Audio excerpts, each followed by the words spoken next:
Welcome to the Goose Swan channel. YouTube has changed a lot since its inception. And while this is true about aspects of the website and the service itself, it's even more true about the content that resides on there. We've gone from the absolute anarchy and freedom of very early YouTube, to the rise of the prank empire, to the Team 10 era, and here to the current state of internet corporatism. However, throughout all of this change, a certain genre has been constant in the scene, that being video games. Video games have been popular on the internet since its very start, spawning countless webcomics and other pieces of media based on them. Penny Arcade, Machinima, Control-Alt-Delete, you know what I'm talking about. But with the start of YouTube came a new beast, a style of video content about video games and loosely reviewing them, interspersed with comedic segments and over-exaggerated opinions. And these YouTube video game nerds are exactly who I want to talk about in this video, so let's just get into it. Imagine, the year's 2004, your name is James Rolfe, you like video games, you're a bit of a gamer, and especially you like retro games, you collect them. But you can't help but admit, some of your colleagues in this field can get a bit overzealous. I mean, what's the point in getting so angry over games that came out literally 20 years ago? So you make a few funny comedy skits, show them to your friends, and eventually release them on a new website called YouTube under the name of Angry Nintendo Nerd. And that's where our story starts. The Angry Nintendo Nerd, or as we know him now, the Angry Video Game Nerd, is a pillar of not just this subgenre of YouTube videos, but of the internet in and of itself. The character was a revolution for the style of video content, but also for video game reviews in general. Alex Carlson, writer of The Nerd Who Changed Gaming Culture Forever, states, "Before 2004, gaming critique was mostly reserved for the higher-ups at game magazines, or in rare cases, gaming websites. The online medium had yet to expand into the world of widespread game criticism. Very few were daring enough to invest their time and effort into a video portal that, at the time, was in its infancy." In this way, Rolfe was a pioneer in his field, giving reviewing not just video games but all types of media on the internet the okay sign, a sign that there was some kind of future in this discipline. And time has proven him right, because since the genesis of the AVGN channel, the genre has, well, we'll talk about that later. Back then, however, we didn't know any of that. No one knew. We couldn't judge the nerd on his impact. We could only judge him on the quality of his content. And about that content, it's great. Of course, there are a few noticeable differences and flaws between this and his later content, namely his less enthusiastic tone of voice, the worse audio quality, and a more toned-down character, but the groundwork for the videos to come was already there. While his Simon's Quest and Jekyll and Hyde videos might not be masterpieces, they're iconic in their own right and have some funny moments, but it's obvious that Rolfe hadn't fully settled into the role yet. I think the video that truly encompasses the AVGN is the NES Accessories video. It cements not just the formula that Rolfe and his team use for the videos, but also puts on display his comedic writing in its prime. The Angry Video Game Nerd is of course not the only channel from this era. There's a few obvious ones like Spoonie or The Angry Joe Show, both of whom found massive success in this new genre pioneered by Rolfe, and there are a few blatant copycats like The Irate Gamer who just did what the nerd did, although considerably worse most of the time. But if we want to talk about the other big name of this era, we're gonna have to slightly divert from the topic of this video. You see, this man didn't really review video games, he reviewed movies, and remembered them so you don't have to. Yeah, I know, I don't really want to do it either, but if I'm gonna talk about the Angry Video Game Nerd, I have to at least touch on Doug Walker, but I'm gonna keep this one brief. Starting in 2007, the Nostalgia Critic is a web series created by filmmaker Doug Walker. Walker started the show to make fun of properties and franchises from his past, or as he would say it, remember it so you don't have to.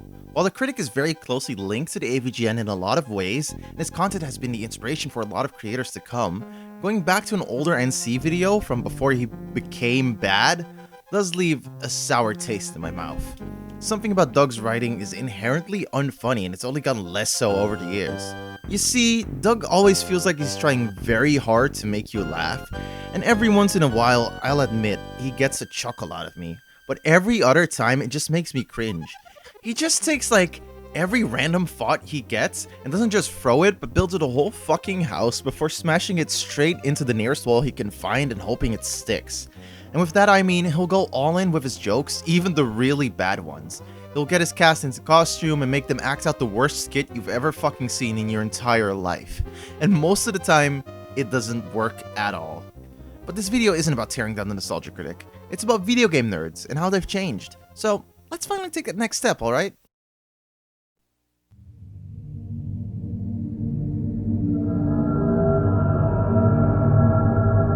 So before, I talked about the AVGN's impact on the internet, but for this section, I can get more into detail with what I meant by that, and more importantly, talk about his descendants. And in 2010, one of those descendants started his YouTube career with a video about Daikatana. Jontron Aryan Jafari is a YouTuber currently 6.65 million subscribers strong. Although he used to focus on video game content and reviews, he has currently switched his focus to more general commentary, but we're not here to discuss where he is right now, we're here to discuss where he started. Upon watching his aforementioned Daikatana video, it quickly becomes obvious where his inspirations lie, and upon scrolling down to the description, it becomes even more so. While obviously inspired by Rolf's work, Jafari brings some unique elements to the formula even in his early months of the character. He also finds his footing a lot quicker than Rolf did, although this could be chalked down to him already having a template he could rely on and not having to figure out a lot of stuff that the AVGN had to do the hard way. One of John's most iconic videos from these formative years is his video on Joe and Mac. While his delivery is still stiff and overly formal at times, his editing has some really nice touches to it, and the writing is already starting to branch away from Rolf's style. The pacing is also kind of off at points, but it's interesting how good and well crafted his videos already were at this stage. I don't watch his videos anymore for reasons I'll get into later, but I can definitely say that as the frontrunner of this era, he was doing a great job. One important difference with the first generation of nerds compared to this one is that despite Jontron being the face of this generation, his contemporaries were actually a lot more on the same level. Nowhere else was this more on display than on Normal Boots. Normal Boots was a collective of video game content creators founded by John himself and Austin Hargrave, also known as Peanut Butter Gamer. And one British boy who loved to make videos thought he might have had a chance to join them. So he submitted a little video about Rascal Racers for the PlayStation 1, and the rest was history. As in, he didn't make it, but that didn't stop him from creating my favorite content from this whole era. Catacrust is a gaming YouTuber hailing from the UK. He released the aforementioned Rascal Racers video back in 2012, and he's been trucking along ever since. While his writing starts off a bit rough in my opinion, compared to his contemporaries, he quickly got up to par with his peers and started making some of the funnier jokes in the genre. Take his Klonoa video for example, which came out only a few months after first starting the channel. Catty has always seemed very comfortable on camera, but one thing that is obvious is that he was a lot less energetic in his early videos, talking with a more laid back and chill tone of voice. One thing that he had already improved on compared to his first video, however, is the lower concentration but higher quality of jokes. Quality over quantity and all that, you feel? His first video was stuffed to the brim with jokes, to the detriment of their quality in my opinion. But aside from the fact that he's seemingly gotten better at writing in general, he also seems to be taking more time on each joke. All in all, the quality of his videos is still kind of rough at this stage, but it's the kind of rough where you're thinking, oh shit, this guy could be fucking awesome one day. And he would go on to do exactly that, creating some of my favorite videos in the entire genre and just of all time, like his video on Mr. Domino, the classic that is Snow White and 7 Clever Boys, and of course his Vib Ribbon video. But like all good things, it has to come to an end. Over the years, this era of content, while still popular, was already slowly losing interest among the public. Subscriber and view counts weren't dropping drastically or anything, but growth was most certainly stagnating in this field. And while creators like PBG were seemingly ready to take that fact lying down, for Jontron, there was a storm brewing.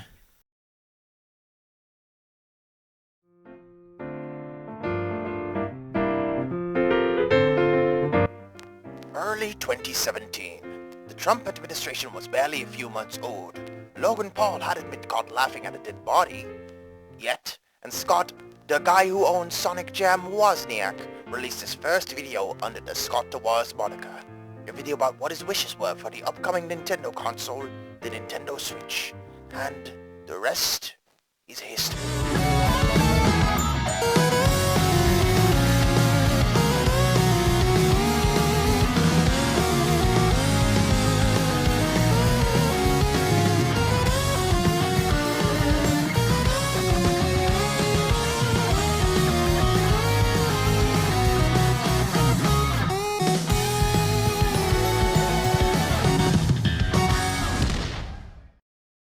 Well, I guess I'll explain a bit more than that. Scott is currently the frontrunner of the genre, and he's, well, doing amazingly. His style harkens back to his predecessors, with a format that has become iconic since its inception, but still manages to be incredibly unique in Wozniak's hands.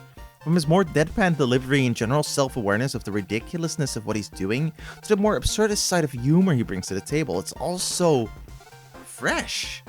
As an example, let's take a look at the video I mentioned at the start of this section. The video already starts off with a bang, as we see a Wii U box ejected from a window, presumably both belonging to Scott himself. And after this, he introduces the subject of the video, and it becomes clear how much of a natural Scott is in front of a camera. While the production is lacking in some parts and the audio mixing choices are, the Switch already seems to be taking on a whole new direction for Nintendo in almost every way, which is pretty nice. One of the biggest problems with the Wii U was that it was a mess. Questionable at times, the video is carried by Scott's natural charisma and his great writing. The parts of narration over a video are still a bit rough, but this is mostly because he isn't talking directly to a camera, which seemingly takes him out of the conversational feeling of the live segments, and it makes his intonation a lot more awkward. But aside from those small points, Scott already has this thing on lock in his very first video, which is crazy. One thing you will notice in Scott's video compared to the previous era is that while he has a lot of really funny jokes, his regular content is often more focused on actually talking about the thing he wants to discuss without involving as many jokes. Creators from previous eras would create videos that were mainly comedy while they made a few points in between their jokes. Scott focuses on things that he actually has to say first and on jokes second. And that's not to say the jokes are worse or have less effort put into them, because in all honesty, Scott is also just a lot funnier most of the time. It just seems to be a point of division in how they create their content. Another thing that sets Scott apart from creators like JonTron and the AVGN is that he won't make videos on one specific game very often.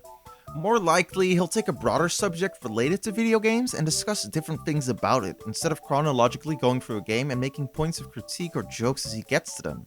That's not to say he doesn't do that at all, however. His Dark Age of Nintendo series is basically a full-length movie where he goes through free games in this way, but it's not his forte, let's say. But just like before, Scott is not the only creator in this era.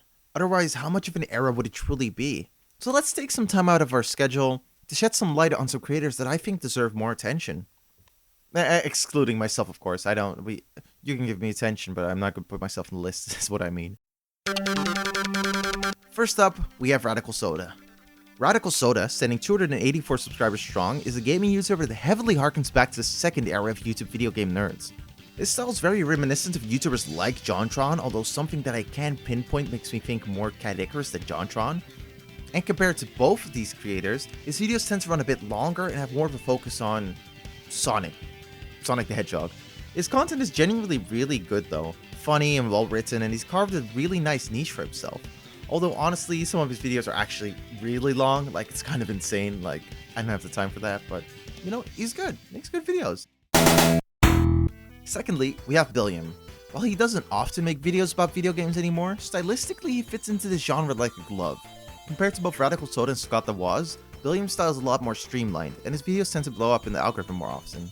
His choice of subject matter is also a lot more out there compared to both of those creators, making videos about anime, TV shows, and weird toys he remembers from his childhood. In the subject department, you can never really know what to expect from him. Also, honorable mention, Yakko CMN.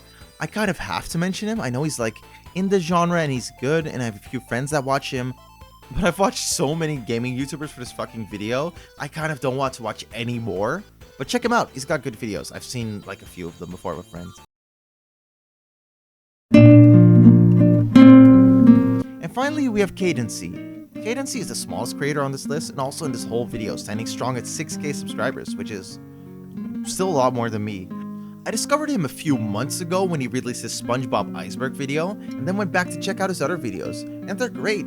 While he diverges from the formula the least out of these three, there's something charmingly nostalgic about that. The corny skits, the writing, it's all been done before, but Cadency does it adequately enough that I don't really care. It's just really fun, and I implore you to check him out. And I think that's all. So next part.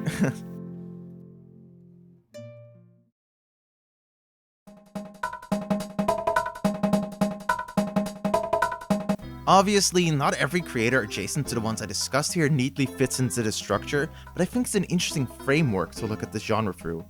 Because when you look at the content of these creators, you can actually see where the divisions lie, and how there are actually a few ways how these different generations of YouTubers are separate, but still connected through shared genre and inspirations. Again, this isn't supposed to be some kind of rigid rule set or structure, but it's just interesting to think and talk about. Anyway, I hope you enjoyed this video. and I'll see you guys in the next video. Fuck.